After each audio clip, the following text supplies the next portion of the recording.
Hebatnya Pak khutbah Nabi. Ini Nabi menjelang mati Pak. Yang dipesankan Nabi agar para suami berbuat baik pada istrinya. Saking pentingnya urusan rumah tangga ini. Sampai-sampai itu menjadi tema pokok khutbah Nabi di Haji Wada itu. Sebab Bapak Ibu, negara yang baik berawal dari rumah tangga yang baik. Mustahil negara ini akan baik, akan lahir pemimpin-pemimpin yang baik kalau rumah tangga tidak terurus dengan baik. Karena rumah tangga ini miniatur keluarga, miniatur negara. Rumah tangga ini miniatur negara. Bila rumah tangganya saleh, baik-baik semua, negara akan menjadi baik. Maka dimulai dari urusan rumah tangga. Itu kenapa Nabi mengatakan abghadul halali indallahi at-talaq.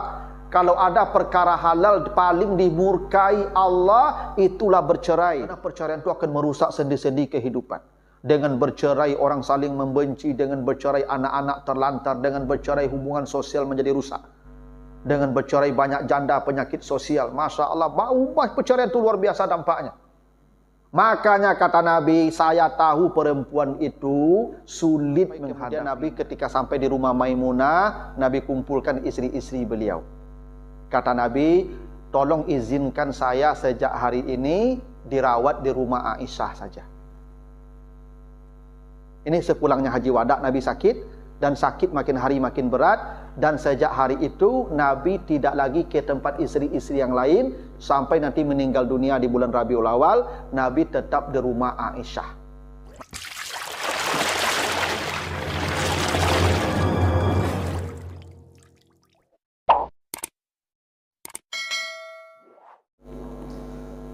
Alhamdulillahi Rabbil Alamin. Assalatu wassalamu ala ashrafil anbiya'i wal mursalin wa ala alihi wa ashabihi ajma'in. Bapak, ibu-ibu, kaum muslimin jamaah subuh yang dimuliakan Allah, kembali kita bersyukur kepada Allah atas segala karunia-Nya. Salawat dan salam untuk Nabi kita Muhammad sallallahu alaihi wasallam. Bapak Ibu yang saya muliakan, kita lanjutkan kembali bahasan kita tentang sirah nabawiyah atau perjalanan hidup Nabi. Pagi ini kita akan bahas tentang Haji Wada atau haji terakhir yang dilakukan oleh Rasulullah sebelum beliau wafat. Yang Haji Wada ini dilaksanakan Nabi tahun ke-10 ya setelah hijrah. Dan setelah itu 2 bulan setelah Haji Wada itu beliau pun yang meninggal dunia. Jadi Bapak Ibu, Haji Wada ini disebut Haji Wada karena itu haji perpisahan. Ya, wada itu artinya perpisahan. Dan ini haji pertama yang dilakukan Nabi sekaligus haji terakhir. Seperti yang telah kita bahas ketika penaklukan kota Makkah. Kan kota Makkah ditaklukkan tahun ke-8 Hijriah. Tahun ke-8 di bulan Ramadan. Nabi itu bisa berhaji sebanyak 3 kali minimal. Tahun 8, tahun 9, dan tahun 10. Tapi Nabi hanya haji sekali saja. Tahun ke-10. Itu haji pertama dan haji terakhir, dan beliau wafat setelah Haji Wada itu. Nah, sebenarnya bukan Nabi tidak mau haji berkali-kali. Jadi jangan pula disimpulkan, oh Nabi tidak mau haji berkali-kali. Nabi haji sekali saja itu seumur hidupnya. Tidak begitu maksudnya. Setelah penaklukkan kota Makkah, kan kata Allah begitu ya, wa ra'aitan nasa yadkhuluna fi dinillahi afwaja. Setelah penaklukkan kota Makkah, engkau lihat, kata Allah kepada Nabi Muhammad, manusia akan masuk Islam berbondong-bondong. Jadi setelah penaklukan kota Makkah terjadi, itu Nabi kembali ke Madinah, itu ya manusia datang menghadap Nabi dari berbagai macam penjuru jazirah Arab untuk bersahadat, untuk menyatakan keislamannya. Maka tahun ke-8 sampai tahun ke-10 itu 2 tahun, itu Nabi sibuk menerima utusan-utusan dari berbagai ya sudut jazirah Arab. Tahun-tahun itu disebut Amul Wufud namanya. Tahun datangnya utusan-utusan ke Nabi untuk menyatakan keislaman mereka. Dan Nabi melihat ini perkara penting. Bahkan jauh lebih penting dari urusan haji. Jadi bukan berarti Nabi tidak mau berhaji berkali-kali. Kalau ada kesempatan Nabi berhaji berkali-kali. Cuman kan sebelumnya Nabi sudah umrah. Tahun ke-8 Nabi umrah, namanya Umratul Qada, mengganti umrah yang batal ketika perjanjian Hudaybiyah. Tahun ke-9 Nabi umrah lagi, namanya Umrah Ja'ranah. Setelah perang Hunain, Nabi umrah lagi. Baru nanti umrah Nabi ya sekalian di Haji Wada. Jadi Nabi itu seumur hidup ada umrahnya 4 kali. Umrah pertama yang batal ketika perjanjian Hudaybiyah tahun ke-6, tapi Nabi kemudian menyembelih hadiyu sebagai ganti, dan itu dihitung umrah. Jadi umrah tahun ke-8, umrah tahun ke-9, dan umrah kalian dengan Haji Wada di tahun yang ke-10. Jadi betul kalau dikatakan Nabi sekali haji seumur hidup, benar. Nabi hanya sekali seumur hidup hajinya di tahun ke-10 yang disebut dengan Haji Wada. Tapi alasan Nabi tidak haji berkali-kali itu bukan karena malas haji, bukan karena tidak ingin haji berkali-kali, karena Nabi sibuk menerima utusan-utusan dari berbagai penjuru Jazirah Arab yang datang untuk bersyahadat menyatakan keislaman mereka. Dan Nabi merasa penting ini perlu. Ya. Nah baru tahun ke-10 Nabi berangkat umrah, tapi tahun ke-9-nya itu Nabi mengutus Abu Bakar dan sahabat-sahabat lain untuk berhaji. Jadi tahun ke-9 itu Abu Bakar dan sahabat-sahabat disuruh haji oleh Nabi. Tujuannya untuk mensterilkan praktek haji dari kemusyrikan. Karena sebelum itu Bapak Ibu di Jazirah Arab itu orang kalau haji telanjang tawafnya.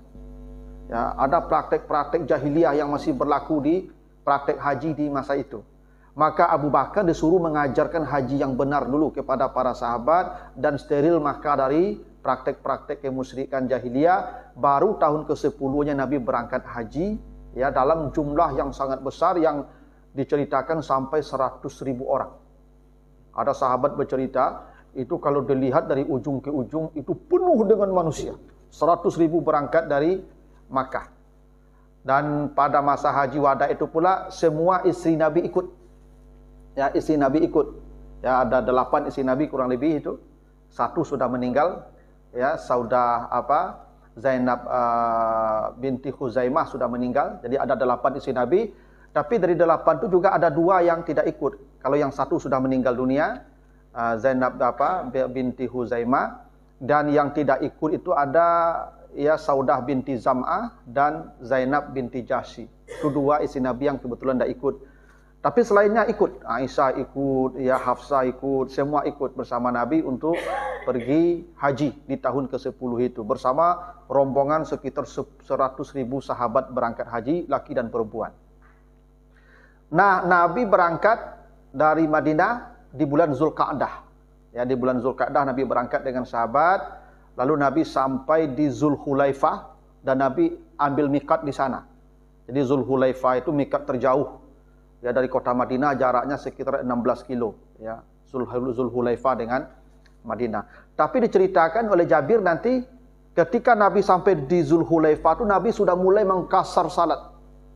Sampai Nabi 19 hari haji di Makkah selalu mengkasar salat, tidak pernah salat 4-4. Nah, ini dibolehkan Bapak Ibu ya kita mengkasar salat itu sampai kita balik ke tempat semula. Itu hadisnya dalam konteks Haji Wada itu. Jadi kalau Bapak Ibu pergi ke Jakarta mencari anak, mencari cucu, sebulan di Jakarta itu boleh jamak, boleh kasar.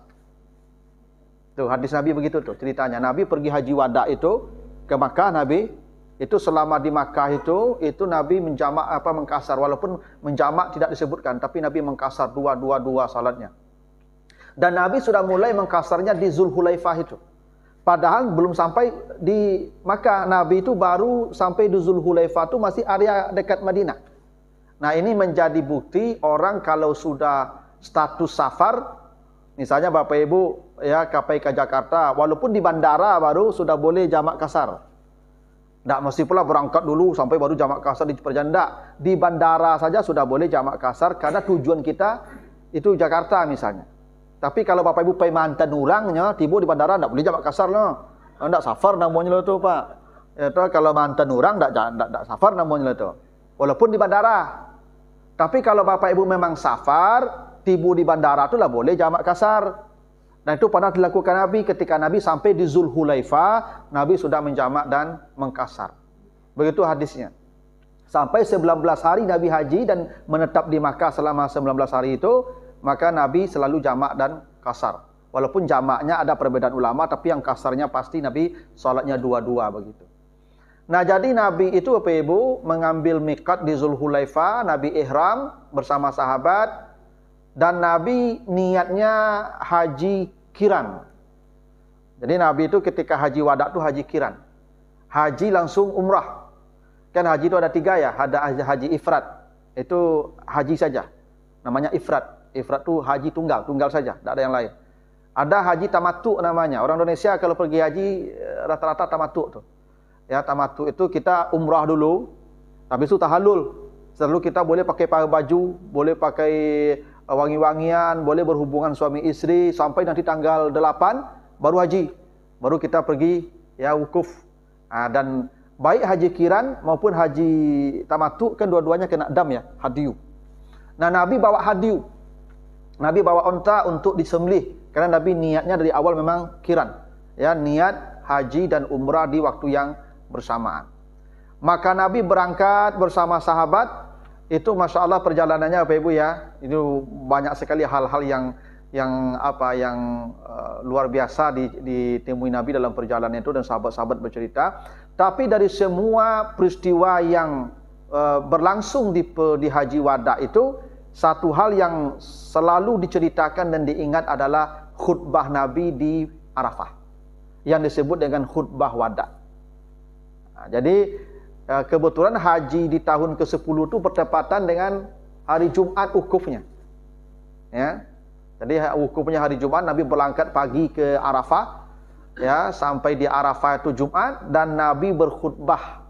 Dan khutbah Nabi inilah yang paling diingat dalam sejarah karena 100.000 orang mendengar khutbah Nabi itu, dan riwayat tentang khutbah Nabi ini riwayat yang mutawatir. Karena ketika itu 100.000 orang mendengar. Jarang-jarang ada hadis yang didengar sampai ratusan ribu orang. Kalau hadis Nabi menceritakan sesuatu atau menyebutkan sesuatu paling didengar oleh puluhan orang. Ini ratusan ribu orang mendengar. Maka cerita tentang Haji Wada ini Bapak Ibu, ini khutbah Wada ini cerita yang sangat masyhur. Dan di khutbah Wada itu Bapak Ibu, Nabi menyampaikan pesan terakhir. Dan sahabat bercerita ketika Nabi berkhutbah, dadah kami sesak. Dan kami hati kami bergetar karena ini memberi isyarat ini khutbah terakhir. Ini masa-masa terakhir Nabi akan bersama dengan sahabat. Ya, karena di waktu itu turun ayat itu, al yauma akmaltu lakum dinakum. Pada hari ini agamamu telah sempurna. Sahabat memahami ayat itu, kalau agama sudah sempurna berarti tugas Nabi selesai. Dan Nabi akan meninggal dunia. Dan betul seperti yang saya katakan di awal, Nabi itu berhaji itu di bulan Zulhijjah. Bulan Zulhijjah itu Nabi pulang ke Madinah, Nabi sudah sakit-sakitan, dan bulan Rabiul Awal 2 bulan setelah Haji Wada itu Nabi meninggalkan dunia. Nah, apa isi khutbah Wada yang paling terkenal tuh Bapak Ibu? Dan khutbah ini cukup panjang. Kata Nabi begini, ini di Arafah Nabi berdakwah berkhutbah. Kata Nabi, ayyuhan nas, wahai manusia, ya. Isma'u minni ubayyin lakum. Dengar baik-baik, karena ada satu hal yang sangat penting yang akan saya jelaskan pada kalian. La'alli fa inni la adri la'alli la alqakum ba'da ami haza fi mauqifi haza. Kata Nabi, boleh jadi saya tidak akan bertemu kalian lagi di tempat ini setelah tahun ini. Nah, ini yang disebut Haji Wada. Jadi Nabi di awal khutbahnya sudah kasih isyarat, dengar saya baik-baik, karena ini perkara penting yang akan saya sampaikan pada kalian.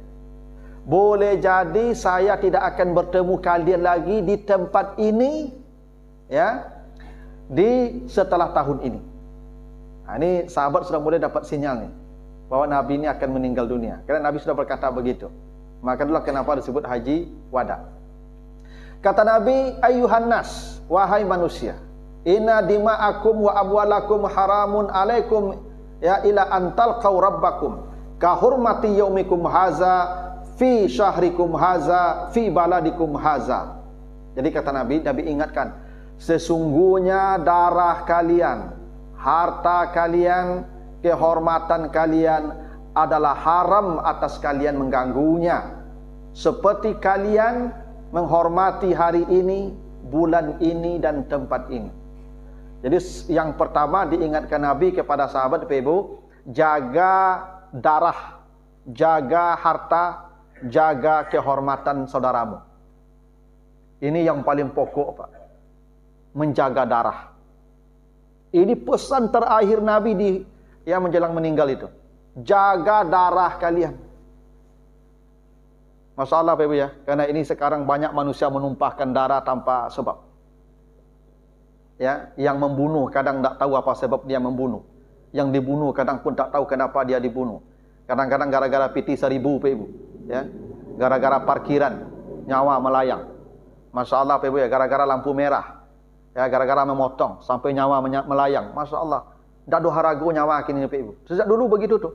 Maka Nabi ingatkan, darah kalian jaga baik-baik. Membunuh orang ni nilainya tak ringan Pak Ibu. Kata Nabi, kalau ada orang membunuh satu orang, sama dosanya membunuh semua orang.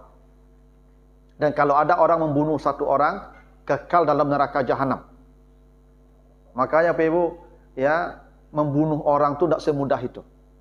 Memang ada kisah, tapi yang membunuh dibunuh, yang dibunuh yang membunuh saja. Yang lain daripada itu tak boleh. Ya, itu untuk apa? Supaya manusia menghormati kehidupan. Jadi yang pertama kali dipesankan Nabi di khutbah wada itu, di haji perpisahan itu, darah. Soal darah. Jangan mudah-mudah saja menumpahkan darah, Pak. Ya, karena kehidupan itu mahal. Ya, Allah menghargai mahal hidup ini. Termasuk harta. Ya, manusia sekarang juga begitu, Pak, tak peduli. Ya, mendapatkan harta halal atau haram tak penting. Ya, dah. Ini harta diingatkan Nabi. Jangan ganggu harta orang lain. Carilah yang halal. Okey, ini Pak, Masya Allah ya. Orang tak peduli je Pak. Merampok, begal, ya, saketik, rumah tinggal, kendaraan tinggal, hilang Pak. Ya. Begitu juga kehormatan. Dan kini kau Pak, Masya Allah, orang saling caci, saling fitnah. Ya, saling jegal. Ada yang akan menjadi calon bupati, calon wali kota dijegal. Ada yang jadi calon gubernur difitnah. Ya, sampai kehormatannya hancur. Pernah ada orang kampung buat Pak ya. Ya, Sapri Zakaria enggak. Sampai kini terbukti itu Pak. Enggak. Tapi tujuannya hanya menghancurkan nama baiknya. Dan itu dari dulu begitu, sering manusia begitu. Menghancurkan nama baik orang, memfitnah orang. Aku mulai ke pilpres kok Pak. Kok banyak kok. Ya, capres-capres kok difitnah macam-macam tu. Percayalah Pak Ibu kamu. Tujuannya hanya menghancurkan nama baik dia. Tak lebih dari itu, menjegal dia tak jadi capres. Tu Pak. Masya Allah, memang ini perilaku manusia dari dulu begitu Pak. Maka Nabi itu yang pertama diingatkan. Jaga darahmu, jaga hartamu dan jaga kehormatan saudaramu. Ya. Jangan enak-enak saja menghancurkan nama baik orang. Lempar tuduhan dulu. Soal terbukti tidak, bekolah belakangan. Jadi namanya rusak. Nabi ingatkan itu di khutbah wada. Lalu kata Nabi, inna ribal jahiliyah maudu, fa inna awalu riba abda'u bihi riba ammi Abbas ibni Abdul Muttalib. Lalu Nabi ingatkan, sesungguhnya riba itu perkara besar. Jadi yang diingatkan Nabi setelah menjaga harta, menjaga darah, menjaga kehormatan orang, riba. Kata Nabi, riba itu perkara yang sangat serius. Maka riba pertama yang saya hapuskan, ribanya Abbas. Abbas itu paman Nabi. Paman Nabi ini, Abbas ini pedagang. Dia itu pengusaha dan dia pelaku riba di Makkah. Jadi kalau ada orang meminjam ke dia 100, bayarnya 110 tu. Itu perilaku Abbas begitu. Maka kata Nabi, ribanya Abbas itu yang pertama saya hapus. Artinya dia mulai dari keluarganya. Abbas. Ya, karena riba ni Bapak Ibu, Masya Allah, dosanya seringan-ringan dosa riba. Dari 72 dosa riba tingkatnya, yang paling ringan tu kata Nabi, ityanur rajuli ummahu, sama dengan berzina dengan ibu kandungnya. Itu, kalau ada dosa riba yang paling kecil Pak, dari 72 dosanya, tingkatannya, tingkat yang paling rendah dari dosa riba tu, sama dosanya dengan berzina dengan ibu kandung. Maka kata Nabi, yang pertama, riba saya ingatkan, hapus riba. Hentikan riba. Ikut yang awak kini kau Pak, hampir tak ada yang selamat dari riba. Semua kita punya ATM. Ya Pak. Itu riba. Apalagi? Ya, toh? Kita menyimpan uang di bank, ada yang deposito, riba. Yang PLN riba. Ya Pak. Bapak Ibu kan pakai PLN kalau terlambat bayar dando nak. Dando tu riba namanya itu. Nah, kalau nak ganti token, token lebih aman. Pakai dulu, ya balik, pakai habis berhenti. Ya. PDAM terlambat kena dando nak, riba. Masalah. BPJS dando nak terlambat, riba. Hampir kita tidak bisa selamat dari riba, Pak. Itu kenapa yang diingatkan Nabi riba. Karena ini perkara serius dan hampir tidak ada manusia yang selamat dari riba. Selama kamu masih bisa menghindar, kata Nabi, menghindar. Riba itu dosa besar. Itu di Haji Wada diingatkan Nabi itu tentang riba, Pak Ibu. Masalah ya. Kini kau memang awak aku, Pak Ibu, betul lah. Ada pemeo, Pak Ibu. Kalau tidak berhutang awak tidak berubah hidup ya loh. Itu. Ada pemeo macam tu, Pak. Kalau tidak berhutang tidak berubah loh. Itu orang yang tidak beriman tuh. Ya. Bahkan ada kawan kau sejak mulai CPNS sampai pensiun tak keluar-keluar SK ke loh. Ya kan? Banam tahu SK kau, Pak. Itulah hobi berhutang namanya tu. Nabi ingatkan perkara riba. Jangan sekali-sekali riba. Selesaikan riba. Ya.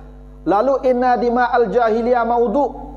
Kata Nabi, perkara darah jahiliyah itu adalah perkara yang besar. Dulu Pak Ibu, orang di masa jahiliyah itu, di masa dulu itu, kalau mati satu, itu perang tuh Pak. Tak peduli siapa yang bunuh, pokoknya kalau ada yang mati, keluarga dari yang mati terus dibunuh. Mau bapaknya, mau ibunya, mau anaknya, mau saudaranya, pokoknya harus bunuh. Nanti yang dibunuh juga begitu, cari balas lagi, bunuh terus. Makanya di Jazirah Arab itu perang-perangan tersuku itu sering terjadi. Kata Nabi, kalau ada yang membunuh, maka hanya yang membunuh yang boleh dibunuh. Tak boleh yang lain. Jadi dalam masa jahiliyah itu begitu. Kalau ada yang mati satu, pokoknya keluarga yang mati harus mematikan pula siapapun dari keluarga yang membunuh. Itu tak boleh. Kata Nabi itu jahiliyah. Selesai. Jangan caranya begitu. Kalau mau ada ketentuan namanya qisas. Yang qisas itu cukup yang membunuh saja. Yang dibunuh dan itu pun eksekusinya dilakukan oleh hakim, mahkamah, oleh pengadilan, oleh yang berwenang, pemerintah. Lalu kata Nabi,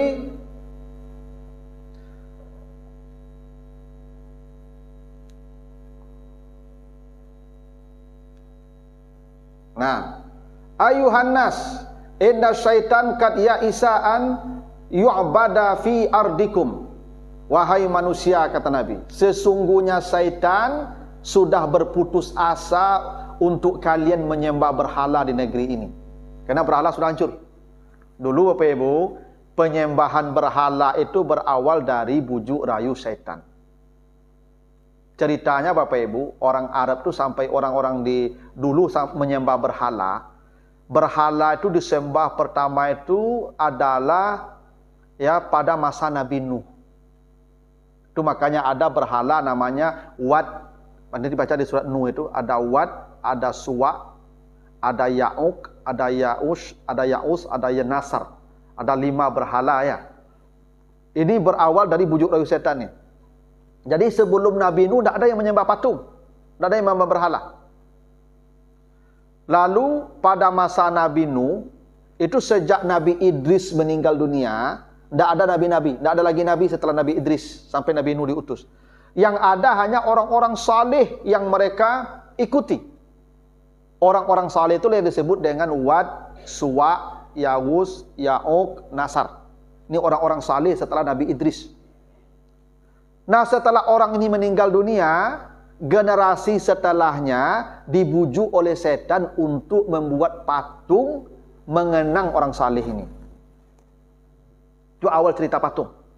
Kata setan, ya, kalian ingin beribadah supaya ibadah kalian ini maksimal, bikinlah patung-patung yang 5 orang saleh itu, bikin sedang berdoa mereka, bikin sedang sujud mereka, bikin sedang baca mereka, sehingga kalian termotivasi untuk beribadah pula seperti mereka di masa lalu. Itu awal bujuk rayu setan. Belum menyembah patung. Belum. Baru disuruh bikin patung supaya termotivasi beribadah melihat patung itu. Itu awalnya tuh patung.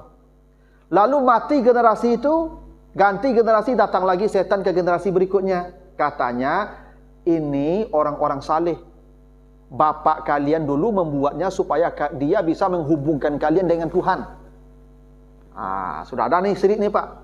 Menjadikan patung wasilah. Jadi Allah tetap mereka sembah. Tapi patung-patung yang mereka buat ini dijadikan wasilah untuk mendekat kepada Tuhan. Generasi itu mati, ganti generasi berikutnya, setan datang lagi. Dulu bapak-bapak kalian menyembah ini patung. Dari situlah awal penyembahan patung dikenal manusia. Makanya kata Nabi, setan telah berputus asa bahwa kalian menyembah patung di hari ini. Karena semua patung sudah dihancurkan. Yang ada di sekitar Ka'bah pun dipanalukkan kota Makkah, itu sudah dihancurkan. Maka setan sudah selesai. Urusan patung tidak akan ada lagi, kata Nabi. Setan sudah berputus asa. Kalian menyembah patung di negeri ini. Tidak akan ada lagi yang menyembah patung. Bahkan sampai hari kiamat akan ada menyembah patung. Tapi kata Nabi, setan tidak berputus asa. Tidak berputus asa. Dia akan berusaha an yuta'a fi ma siwa zalika. Dia akan mencari celah lain. Maka Bapak Ibu yang tidak menyembah patung, menyembah Allah, tetap beribadah, tapi ria datang, sum'ah datang. Tunjuk itu. Hati-hati kata Nabi. Setan memang sudah berputus asa dari kalian menyembah patung, tapi setan akan mencari jalan lain agar ibadah kalian hilang. Maka salah satunya lewat pintu ria. Makanya orang pergi haji tak jatagah di sana Pak. Orang pergi haji tak menyembah patung nih Pak. Orang pergi haji kini ku untuk pamer. Begitu. Itu cara setan. Orang pergi umrah tak diganggu setan. Orang sampai di Makkah tak menyembah patung. Tapi kemudian umrah jadi tren. Pergi haji, sakampung orang diimbau mendoa. Hati-hati itu. Ya, itu setan tuh. Bapak Ibu pergi haji, pergi umrah, mangala diundang orang berdoa sakampung ke rumah. Kamanga.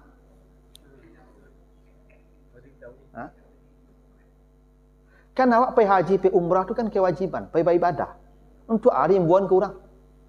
Sama Bapak Ibu pergi semayang ke masjid itu imbuan ke orang sakampung lo. Oi, dia pergi ke masjid, ke rumah lah, makan lo. Enggak Pak. Berangkit salah. Tapi setan berputus asa menyuruh manusia menyembah patung, tapi manusia tidak akan lepas dari dia, kata Nabi. Dia akan cari jalan lain menghancurkan ibadah kalian. Salah satu pintu ria. Makanya ada ibu-ibu ni pergi umrah, kan yo lain nak membawa orang Pak, lain tu pergi tapi selfie. Selfie. Tiok sudut berselfie. Mulai dari bandara lah berselfie. Langsung update status. Di WA group. Ya kan? OTW menuju Tanah Suci, mohon doa restu ya. Hanya mohon doa restu ya tu. Ya dah Pak. Dia gitu je kurang tu. Masuk banyak komentar-komentar kawan. Selamat ibu ya, semoga menjadi haji mabrur. Selamat ibu ya, pergi umrah ya. Itu ya. Langsung dibalik tu. Alhamdulillah, kau nang kampek mah. Nanti go sudah. Apa? Tak. Itu Nabi ingatkan tu. Kata Nabi, setan memang sudah berputus asa kalian menyembah patung. Kalian akan menyembah patung. Tapi setan akan masuk lewat pintu-pintu lain yang tujuannya sama, menghancurkan ibadah kalian. Itu Nabi ingatkan begitu tentang setan. Jadi peringatan Nabi tentang darah, harta, kehormatan. Lalu Nabi ingatkan tentang riba. Lalu Nabi ingatkan tentang tradisi jahiliyah yang mengambil darah tanpa alasan yang benar. Ya, perang-perang bercakap banyak, tawuran, diingatkan Nabi. Dan yang berikutnya tentang setan. Lalu kata Nabi, ayuhan nas, inna linisaikum alaikum haqqa. Nabi ingatkan, wahai manusia, ingat istri-istri kalian punya hak yang banyak atas kalian. Hebat nih khutbah Nabi Pak. Nabi ingatkan tentang istri Pak di Haji Wada. Ya, istri kalian itu memiliki banyak hak atas kalian. Walakum alaihinna haq. Begitu juga kalian ada hak dari mereka. Maka kata Nabi, istausun nisaa khairan. Kalau perempuan itu berbuat salah, maka berbuat baiklah kalian kepadanya. Itu di Haji Wada tu Pak. Nabi berkata, kalau istri kalian berbuat salah, maka berbuat baiklah kepadanya. Jadi kalau salah ibu-ibu, kau tambah belanjunya cik Nabi. Itu tuh di Haji Wada tu Pak. Ya Pak. Dia kok salah ke raju ibu kau balian baju. Kok salah ke raju ibu kau balian Android. Pokoknya asal salah berbuat baik.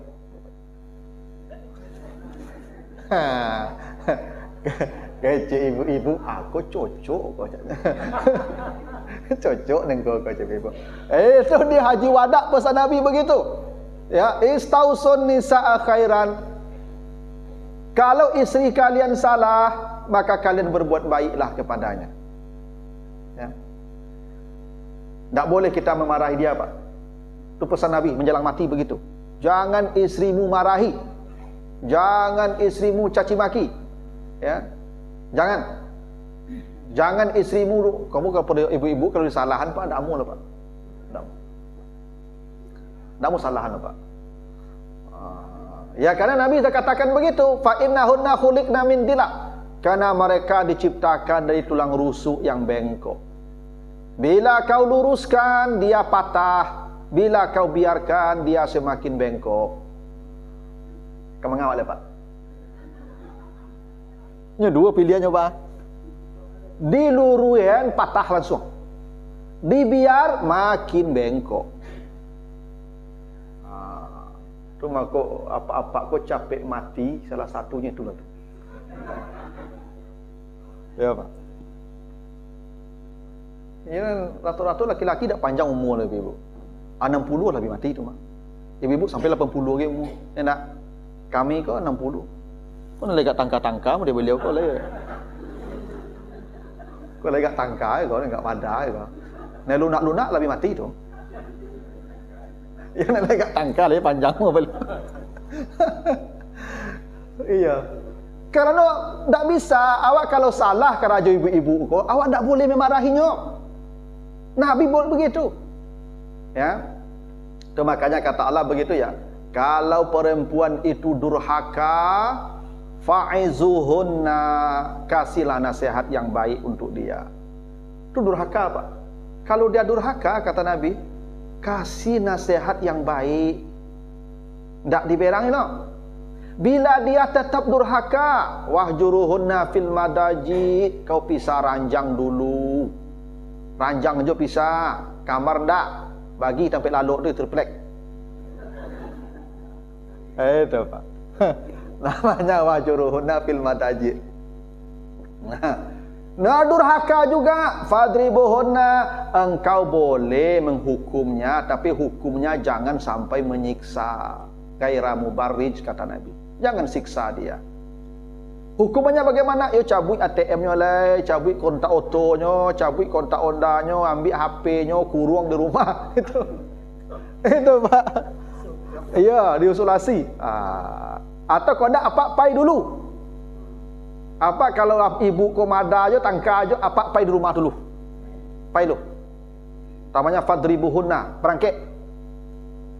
Berikutnya telefon balik tu, dah baru pulang lah. Baru balik apa? Baru balik. Ya. Biasa ibu-ibu macam tu mah, kalau lapak tinggal dan ngecek-ngecek, pak lekala seminggu dah pulang telefon mereka tu mah. Dan suruh anak tu cucu pergi menjapui. Kalau datang utusan pergi menjapui tu, ibu nyuruh tu. Ya macam tu Pak. Karena ibu-ibu kau je nak taluk tinggal lama-lama lepas sama je awak itu. Ya kan? Tapi jangan dipukul dengan pukulan yang membahayakan. Begitu kata Nabi. Allah sebut begitu. Kalau mereka tetap durhaka juga, kata Allah, datangi bapakmu, datangi bapaknya, curhatlah ke bapakmu dan bapaknya. Fab'asu hakaman min ahlihi wa hakaman min ahliha. Itu begitu Pak. Nabi mengajarkan, Al-Quran mengajarkan. Kalau isteri kau melawan je tarui, tamu ya Pak wak leh. Ambo cakap je orang rumah ambo Pak, dak tapon yang boleh, dak didik yang boleh. Ambo datang ke pak boleh. Ya, dak boleh datang ke mak ambo lah. Kalau ke mak ambo pendek solusinya, mak ambo akak pendeknya. Ya, kalau datang ambo ke mak ambo ngang cak mak ambo, manuang siang cak mak ambo. Nah, orang ambo orang rumah ambo bercakap mak tu ko perangai orang rumah ambo kalau jadi-jadi nah.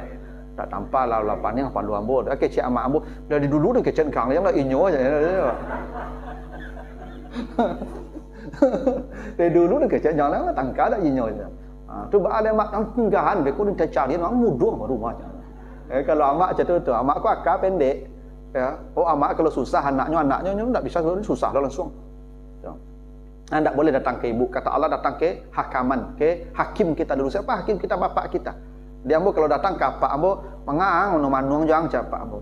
Kalau orang rumah ambo perangainya jadi padahal sakit kepala dia. Mang perangai tu. Bocor itulah perangainya Pak abah ambo gua angguk sila lamu bawa ngecek kecik abah ambo. Wah mak lebih ditulis macam. Jadi ambo nak jadi bicara itu Pak. Kecik kiranya abah ambo lebih payah loh dia ambo lah. Itu. Lama puluh tahun abah ambo menderita dia ama ambo nyontok saja Pak. Kau ambo baru sekian hari baru tu. Jadi pulanglah cak abah ambo mak lebih itu dia. Sebab ibu-ibu ko sejak dari Siti Hawa sama sampai jadi kiamatnya. Itu. Samunya Pak. Itu makanya kata Nabi tadi istausun nisaa khairan. Kalau perempuan itu salah, kau berbuat baiklah kepadanya. Hebatnya Pak khutbah Nabi. Ini Nabi menjelang mati Pak. Yang dipesankan Nabi agar para suami berbuat baik pada istrinya. Saking pentingnya urusan rumah tangga ni. Sampai-sampai itu menjadi tema pokok khutbah Nabi di Haji Wada itu. Sebab Bapak Ibu, negara yang baik berawal dari rumah tangga yang baik. Mustahil negara ini akan baik, akan lahir pemimpin-pemimpin yang baik kalau rumah tangga tidak terurus dengan baik. Karena rumah tangga ini miniatur keluarga, miniatur negara. Rumah tangga ini miniatur negara. Bila rumah tangganya saleh, baik-baik semua, negara akan menjadi baik. Maka dimulai dari urusan rumah tangga. Itu kenapa Nabi mengatakan abghadul halali indallahi at-talaq. Kalau ada perkara halal paling dimurkai Allah, itulah bercerai. Kata Nabi, kalau ada halal paling dibenci oleh Allah, halal tapi Allah murka kepadanya, itulah perceraian. Karena perceraian itu akan merusak sendi-sendi kehidupan. Dengan bercerai orang saling membenci, dengan bercerai anak-anak terlantar, dengan bercerai hubungan sosial menjadi rusak. Dengan bercerai banyak janda penyakit sosial. Masya Allah, perceraian itu luar biasa dampaknya. Makanya kata Nabi, saya tahu perempuan itu sulit menghadapinya. Tapi saya ingatkan kalian, kalau mereka salah, tetaplah berbuat baik padanya. Jangan kau ceraikan mereka. Menambah boleh? Jadi kau dan cik kau tak bisa dididik, cari kawannya. Nah, itu solusinya. Tapi jangan ceraikan. Tapi ambo tak menyuruh apa-apa loh Pak. Ya. Ambo bagi jalan. Ya. Kalau ada yang mau. Gitu. Ya, lalu kata Nabi, ini ayuhan nas, innamal mu'minuna ikhwah. Diingatkan kita tentang persaudaraan kita. Bahwa orang beriman itu kata Nabi bersaudara. Tidak boleh seseorang mengganggu kehormatan saudaranya. Tidak boleh mengganggu harta saudaranya. Makanya kata Nabi, kita ini seperti satu bangunan yang saling topang menopang. Kita seperti satu tubuh. Yang sakit anggota yang lain merasa tidak nyaman, tidak tidur. Itulah persaudaraan yang dibangun atas dasar keimanan. Seperti orang Ansar dan Muhajirin. Ya, maka kata Nabi, jaga persaudaraan. Orang kini kok Pak gampang bercakap, gampang putus silaturahim, hanya hal-hal yang sepele. Nabi ingatkan, persaudaraan dijaga. Ya. Lalu ini ada beberapa pesan Nabi, tapi terakhir kata Nabi, apakah semua sudah saya sampaikan kepada kalian? Maka sahabat menjawab, qalu bala syahidna. Benar ya Rasulullah, engkau telah menyampaikan. Maka Nabi mengangkat tangan ke langit, saksikan ya Allah, semua yang engkau sampaikan telah saya sampaikan. Karena Nabi nanti akan ditanya apa? Sahabat akan ditanya. Kata Nabi, kalian akan ditanya tentang saya. apakah saya sudah menyampaikan semua atau belum? Itu sahabat ditanya oleh Allah nanti di akhirat. Saya nih Bapak Ibu, semua ilmu yang diberikan Allah kepada saya akan ditanya nanti di akhirat, termasuk Bapak Ibu. Allah disampaikan tuh. Ambo tahu, Allah mau sampaikan lah. Itu makanya Bapak Ibu, jadi ustaz kok sebenarnya tidak boleh dua kali pertemuan loh Pak. Sampai habis ilmu tuh. Ambo kan lah sajak 2004 balik sih kok. Rasanya lebih ilmu ambo Bapak Ibu. Ya, lah boleh ambo pindah sebenarnya kok. Itu. Karena sudah saya sampaikan semua. Karena semuanya akan ditanya di akhirat. Ya, summalatus alunna yauma izin anin naim. Semua nikmat akan ditanya termasuk ilmu. Ilmu itu nikmat dari Allah. Dan yang ditanya bukan hanya yang punya ilmu, tetapi Bapak Ibu juga akan ditanya tentang saya nanti di akhirat. Sudah berapa yang dia sampaikan? Maka kata Nabi, ya, sudahkah saya sampaikan? Para sahabat menjawab, sudah ya Rasulullah, engkau sudah menyampaikannya. Maka Nabi mengatakan, saksikan ya Allah, saya sudah menyampaikannya. Setelah itu, Nabi selesai berkhutbah, Nabi kemudian berangkat ke Mina dan seterusnya sampai Nabi tahallul. Dan Nabi pun pulang ya ke Madinah setelah 19 hari melakukan ritual haji. Nabi pulang ke Madinah. Sepulang itulah Nabi mulai merasa sakit. Dan sebelum sampai di Madinah, Nabi singgah di Uhud. Nabi kunjungi itu makam-makam sahabat yang meninggal di perang Uhud. Dan Nabi dan sahabat melihat Nabi ke Uhud itu, ya, lalu seakan-akan sahabat sudah tahu bahwa Nabi akan menyusul ini mereka yang sedang di kuburan ini. Sejak saat itulah Nabi sakit-sakitan, makin hari makin berat sakitnya, sampai kemudian Nabi ketika sampai di rumah Maimunah, Nabi kumpulkan istri-istri beliau. Kata Nabi, tolong izinkan saya sejak hari ini dirawat di rumah Aisyah saja. Ini sepulangnya haji wada Nabi sakit, dan sakit makin hari makin berat, dan sejak hari itu Nabi tidak lagi ke tempat istri-istri yang lain sampai nanti meninggal dunia di bulan Rabiul Awal. Nabi tetap di rumah Aisyah. Maka nanti Nabi meninggal di pangkuan Aisyah. Nah, bagaimana nanti Nabi meninggal dunia, insya Allah di pertemuan berikutnya kita akan bahas. Tapi begitulah ya perjalanan haji wada yang merupakan haji pertama dan haji terakhir dari Nabi Muhammad SAW. Jadi Bapak Ibu, kalau haji itu memang tidak mesti berkali-kali, cukup sekali saja selesai. Ya, kalau banyak je piti ibu lah, yang lun haji lah, ya, kan banyak lun haji lima, ya kan, haji kan. Bapak Ibu yang lah haji sekali, ala tu, bok setan beko de haji acuk tu masuk setan beko tu mah, ya tu. Ada kebanggaan begitu. Ibu lah haji pun, alhamdulillah, ambo lampai kali haji. Ambo rindu tahu saya haji. Itu tu setan masuk tu Pak. Maka kalau bisa sekali saja, tidak usah berkali-kali. Itu Nabi begitu contohnya. Tapi umrah boleh berkali-kali karena Nabi 4 kali umrah. Begitulah Bapak Ibu. Ada pertanyaan? Silakan Pak. Nabi pulang haji wada tu langsung sakit. Jadi Nabi itu bulan Rabiul Awal bulan Zulhijjah itu selesai haji kan. Nabi pulang Zulhijjah, Muharram, Safar. 2 bulan Nabi sakit. 2 bulan. Nah, di masa-masa itulah banyak ya hukum-hukum yang muncul seperti salat duduk. Nabi salat duduk, kata Aisyah, saya lihat Nabi ketika sakit, ini kan Nabi kan dirawat di rumah Aisyah. Saya lihat Nabi dalam keadaan sakit, kata Aisyah, yajlisu yusalli mutarabbian. Nabi itu salatnya duduk di lantai bersila. Itu hukum. Itu makanya Bapak Ibu sebisanya Bapak Ibu selama masih bisa di lantai duduk, di lantai, jangan di kursi. Itu hukumnya begitu. Karena Nabi ketika sakit parah itu Pak, sekian lama itu Nabi tidak pernah duduk di kursi, selalu duduk di lantai, kata Aisyah begitu. Itu jadi hukum Pak. Makanya ya selama Bapak Ibu masih kuat duduk di lantai duduk. Kecuali memang tidak bisa duduk di lantai. Boleh di kursi. Tapi itu hukum-hukumnya nanti banyak Pak. Ketika Nabi salat sakit itu sampai di menjelang Nabi wafat itu Nabi salat di belakang Abu Bakar. Nabi kan pagi itu pingsan Pak. Ini sahabat sudah menunggu. Akhirnya Nabi suruh Abu Bakar jadi imam. Tapi begitu Abu Bakar jadi imam, Nabi masuk Nabi duduk salat di samping Abu Bakar. Lalu ketika Nabi Abu Bakar melihat Nabi sudah duduk salat dan dia sudah takbir, Abu Bakar sudah jadi imam. Abu Bakar mundur ke belakang. Nabi salat jadi imam sambil dalam keadaan duduk. Boleh.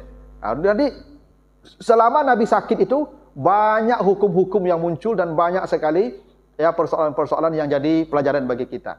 Nanti di masa-masa sakit sampai meninggal itu nanti akan kita bahas secara khusus. Tapi begitu Nabi wafat setelah haji wada itu kurang lebih 2 bulan saja Nabi meninggal dunia. Karena tugas sudah selesai.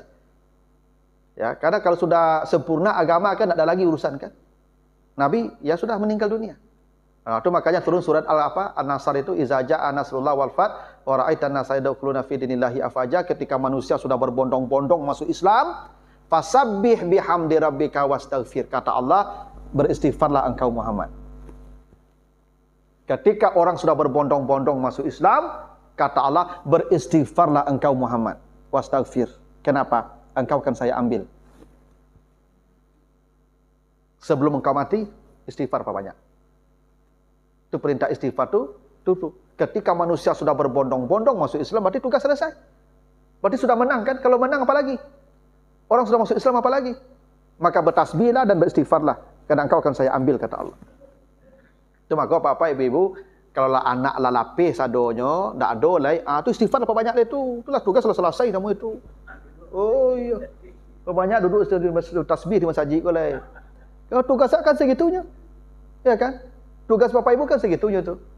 Ya, seperti saya sekarang tugasnya segitu cuman. Saya belajar, saya sampaikan ilmu, saya punya anak, saya didik anak saya, begitu mereka sudah selesai tugas saya. Maka fasabih wastaghfir. Makanya Pak kini kok lah memang harus banyak istighfar lah kok. Ya udah selesai tugas semua tuh mah. Mangaleh. Cuma nunggu hari sih lah kok, Pak. Iya, Pak. Dapat nunggu hari saja ya. Iya kan? Karena jawab Pak kan makan, duduk, bergolek tu tiba suatu sembahyang tu selesai kan? Tak ada urusan lain lah itu. Kemana leh? Dunia tak ada urus leh ko. Berjalan selai payah. Maka tugas apa Ibu? Istighfar apa banyak leh? Itu. Ya apa-apa nunggu hari je leh ko. Kalau ambo banyak urusan ambo leh. Iya, anak ambo tek-tek baru. Masih suamu masih banyak baru. Jam tugas ambo masih panjang leh. Banyak urusan ambo leh. Kalau apa agak diurus leh? Lah dipensiunkan. Anak lebih kadang. Aleh. Kok makan tak kebanyak lah. Ya tu. Nah sekali saya makan lah setengah piring saya lah penuh parit tu mah. Enak. Mengajar lah. Istighfar lah. Istighfar lah. Ya tu. Ya berjalan saya lah payah. Lutut sakit panjang saya. Ke dokter acok. Yang tak ke dokter saya mati lagi nak acok ke dokter. Enak. Ndak pernah ke dokter lah mati jo. Apalagi tu sebentar ke dokter. Enak. Jak sebentar minum ubek. Tidak kelamu lah itu. Nah, istighfar lah.